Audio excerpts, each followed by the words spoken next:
ጂኖች ቀደም ብለው በመድር ላይ ተፈጥረው ነበር እና እነሱ አላህ እንግዲህ እንደ በሌላው አያት እንደተከሰው ወማ خلقቱል ጂነ ወልኢንሰ ኢላ ሊያዕቡዱን ሰዎችንም ሆነ ጂኖችን የፈጠርኩት እኔን ጌታቸውን አውቀው እንዲገዙ ነው ብሎ ነበር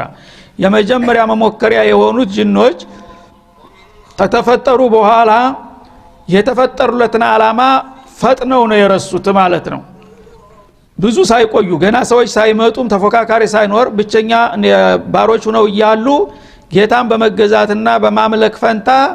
ወደ አመጽና ወደ ወንጀል ወደ ኩፍር ገብተው እስበርሳቸው እስተመጨፋጨፍ ደረሱ በቡድን እየተከፋፈሉ እስበርሳቸው ይጨፋጨፉና ደም ይፋሰሱ ነበር ማለት ነው ያ ነገር እየከፋ በሚሄድ ጊዜ ቢመከሩም አልሰሙም ያኔ አላህ Subhanahu Wa Ta'ala ከሰማይ ዓለም የመላእክት ኃይል ላከባቸው ዘማች ማለት ነው ሂዱና እናንተ ቅጧቸው ብሎ መላእክቶችን ላከባቸው እነዛ መላእክቶች ዘምተው ጂኖችን ጨፈጨፏቸው ነው የሚለው እና አብዛኛዎቹ አለቁ የተረፉት በጋራ በሸንተረርና በባህር በተለያዩ ቦታ በሸለቆዎች ተደብቀው ለዘር ያህል ተረፉ የተወሰኑ